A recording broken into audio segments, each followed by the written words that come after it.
In today's video, I'm going to show you how to delete Instagram watch history. First, I open Instagram app on my Android phone. Now, click on this menu. Now, again, you need to click on this three dot menu. Now, scroll down. Then, here are type your activity. Then, again, scroll down. Then, you can see this is a watch history. This one. So, now click on here. Then you can see here are some watch history, so I want to delete, right?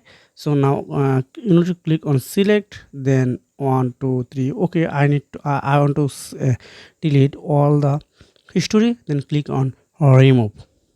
Again click on remove. Wow, it's working. So here are no watch history available. So this is a method how we can delete Instagram watch history.